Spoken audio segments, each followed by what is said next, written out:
जय हिंद साथियों, आज हम देखेंगे पृथ्वी के स्थल मंडल यानी कि लिथोस्फीयर के बारे में। कल हमने चर्चा की थी पृथ्वी की सतह के बारे में। सतह कैसी है?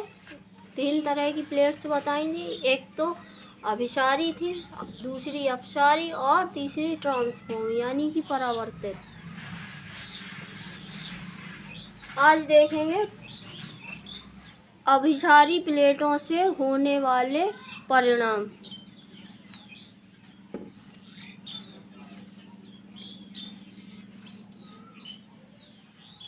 अभिसारी क्या होता है?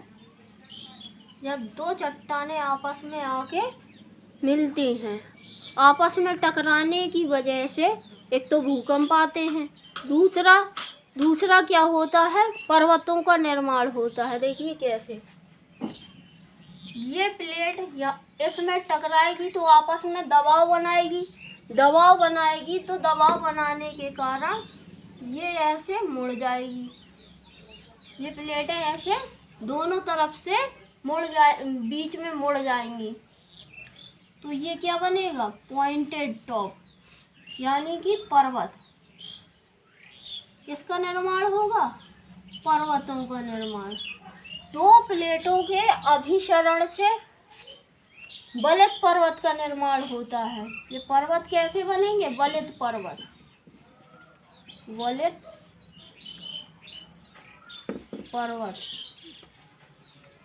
वलित पर्वत का निर्माण होता है 2 प्लेटों के अभिसरण से। जब 2 प्लेटें आपस में आएंगी तो वो कैसी हो जाएंगी? मुड़ जाएंगी बीच से मुड़ेंगी तो किसका निर्माण होगा? वलित पर्वत का। इसके भारत में, हमारे देश में 2 उदाहरण हैं। वलित पर्वत के 2 उदाहरण हैं। एक तो है नूतन वलित पर्वत, एक पुरातन वलित पर्वत। नूतन वलित पर्वत और एक है पुरातन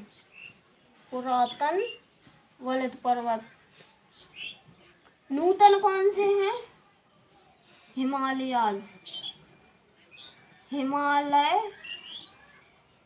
कैसे वलित पर्वत हैं? नूतन वलित पर्वत। और अरावली दूसरे हैं पुरातन वलित पर्वत। पुरातन वलित पर्वत कैसे हैं? कौन से हैं? अरावली। आपने सुना होगा हिमालय की ऊंचाई अभी भी बढ़ रही है।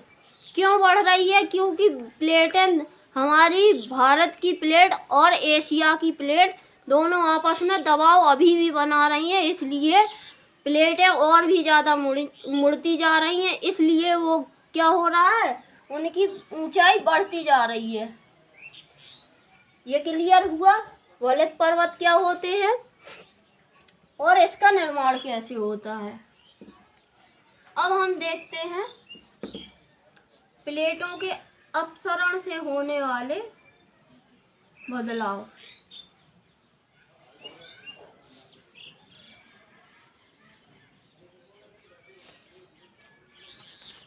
प्लेटों के अपसरण से क्या होता है? एक तो जब प्लेटें टूटती हैं तो झटके की वजह से भूकंप आता है। प्लेटों के आपस में टूटने से भूकंप आता है।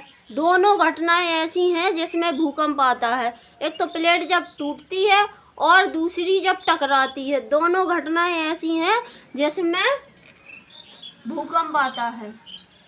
एक तो क्रिया हो गई भूकंप।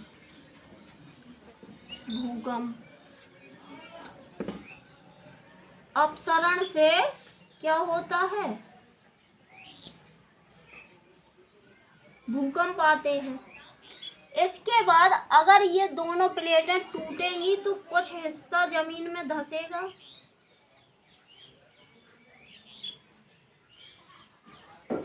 इसका कुछ हिस्सा जमीन में धंस जाएगा।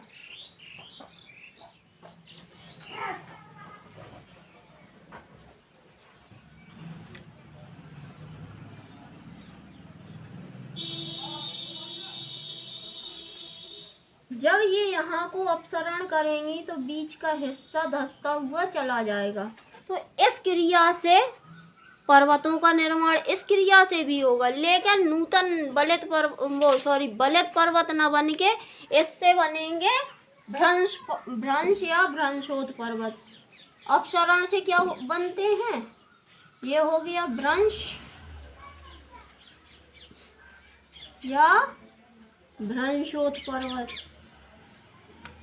क्योंकि यहाँ ये ऊंचा हिस्सा क्या है, ऊंचा है ये वाला हिस्सा, तो भ्रंश हुआ है। भ्रंश का मतलब टूटना, और ऊंचे को बोला गया है उठा हुआ ओत, भ्रंशोत। और ये नीचे जो घाटी बनी है, तो ये कैसी घाटी है, ये घाटी किसके कारण बनी है, भ्रंश के कारण, तो इस घाटी को कहेंगे भ्रंश घाटी।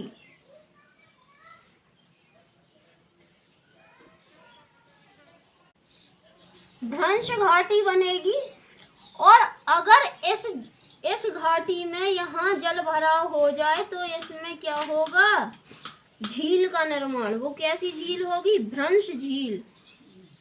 इससे एक झील का निर्माण होगा, एक प्रकार की झील होती है भ्रंश झील। अपसरण से ये घटनाएं होती हैं। इसके बाद आता है ट्रांसफॉर्म।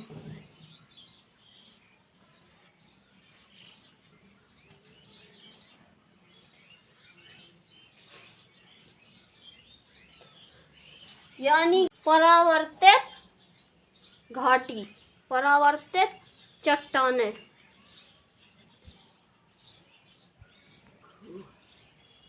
परावर्तित चट्टानें ये आपस में फंसी हुई हैं, ना तो दूर जा पा रही हैं, ना ही ये एक दूसरे से सट पा रही हैं, इसीलिए यहाँ हो जाता है जल भराव।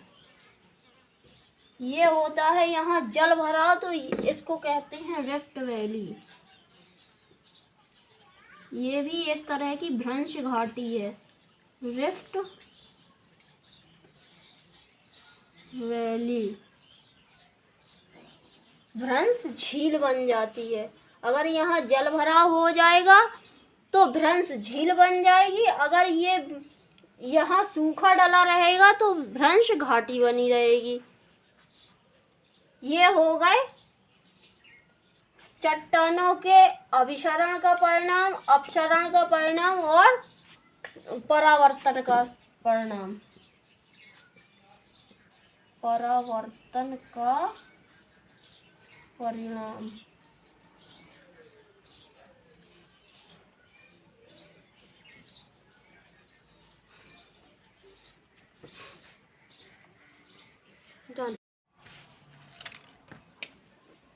अभिसरण से कुछ और प्रक्रियाएं होती हैं। अभिसरण से कुछ और प्रक्रियाएं होती हैं, जैसे कि जब हमारे बलित पर्वत बनते हैं,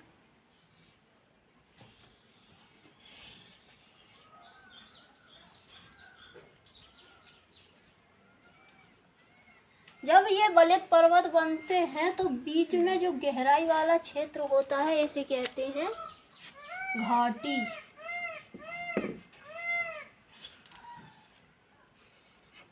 बलित पर्वतों के मध्य जो गहराई वाला क्षेत्र होता है उसको घाटी बोलते हैं, ठीक है। इसके बाद अगर ये मुड़ाव समुद्र तल से गहरा हो, अगर ये झुकाव समुद्र तल से गहरा हो, ये माना कि समुद्र तल है, समुद्र तल से गहरा हो, तो इसे क्या कहते हैं, मृत घाटी। इस घाटी को कहते हैं मृत घाटी, मृत घाटी। इसके बाद अगर कहीं यहाँ पे चट्टानों के बीच में कुछ चट्टानें बहुत ज़्यादा ठोस होती हैं, मजबूत होती हैं, तो चट्टानें जब ठोस होती हैं तो क्या होता है कि वो नहीं मुड़ पाती हैं। कहीं पत्थर वाली चट्टानें हैं तो वो नहीं मुड़ पाती हैं, तो उससे एक प्रक्रिया और होती है। ये ठोस चट्टानें जब नहीं मुड़ पाती हैं तो उससे एक प्रक्रिया और होती है।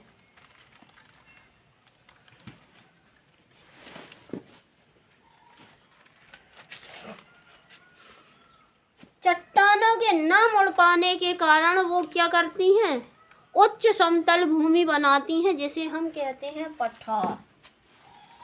क्या कहते हैं? पठार कहते हैं। उच्च समतल भूमि को क्या कहते हैं? पठार। इंग्लिश में इसे कहते हैं प्लेटो। ठीक है, इसको कहते हैं प्लेटो और इसको इंग्लिश में कहते हैं माउंटेन्स। अगर इसमें जल भराव हो जाएगा तो इसे ये क्या बन जाएगी? झील बन जाएगी। झील बन जाएगी कि नहीं बन जाएगी? ये बन जाएगी झील। तो इसको हिंदी में बोलेंगे मृत घाटी झील, या इंग्लिश में इसको बोलेंगे ग्रेट सॉल्ट लेक। क्या बोलेंगे इसको? Great salt lake. ये क्यों नहीं मुड़ पाया? क्योंकि यहाँ की चट्टान ठोस थी। और पठार को किस सिंबल से सिंबलाइज किया जाता है? ये सिंबल है पठार को सिंबल, पठार का सिंबल। ठीक है, एक ट्रायंगल बनता है, चोटी का सिंबल, इसे ये कहते हैं इसको चोटी। और पर्वत का सिंबल होता है ये। इसके बाद एक सिंबल और होता है प्लेन्स, घास क्षेत्र, घास के मैदान का सिंबल होता है ये सिंबल होता है समतल भूमि, प्लेन्स। जय हिंद। आज के लिए इतना ही, कल मिलेंगे अगले टॉपिक के साथ।